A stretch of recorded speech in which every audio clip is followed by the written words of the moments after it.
A federal investigation is currently underway against Indiana University.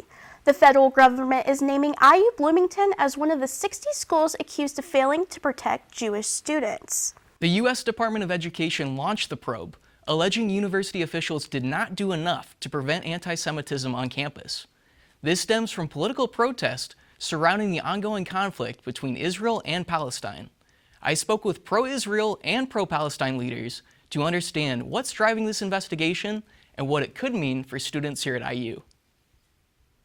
In a letter delivered to IU alongside dozens of other college institutions, the Department of Education, issuing a direct warning, followed the Trump administration's interpretation of Title VI of the Civil Rights Act, which protects U.S. citizens from being excluded from any program or activity that receives federal financial assistance on the basis of race, color, or religion. If not followed, you'll face federal repercussions. Unfortunately, there is an uptick of anti-Semitism around the country, including at Indiana University. Students being intimidated, students being harassed.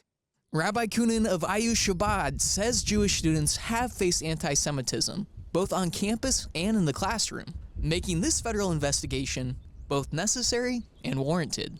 I feel like it's a very good opportunity and moment for IU as a whole to see what systems they have in place and anything more that they could do to protect the Jewish students.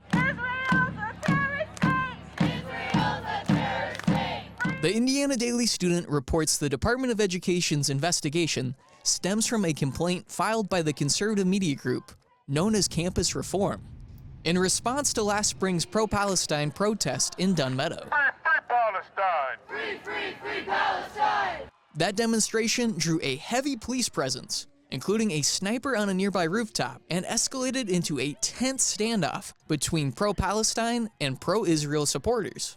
Supporters of Israel and Israel's apartheid and genocide very often use anti-Semitism as a weapon against the people who are voicing legitimate criticism of Israel. Protester Bryce Green, who took part in the demonstration, says criticizing Israel's policies is not anti-Semitism. Instead, he argues the movement is about holding IU accountable. By framing criticism of Israel as anti-Semitic, the federal government, in support of Israel's genocide, is trying to get students, faculty, and staff, and all IU community members to stop criticizing Israel.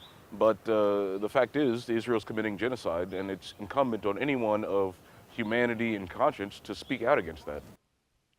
What's at stake in this federal investigation? Federal funding.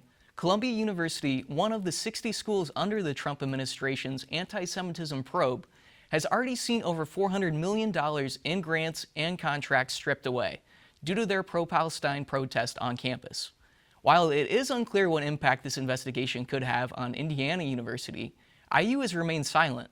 I reached out to IU spokesman Mark Bodie for comment, but received no response.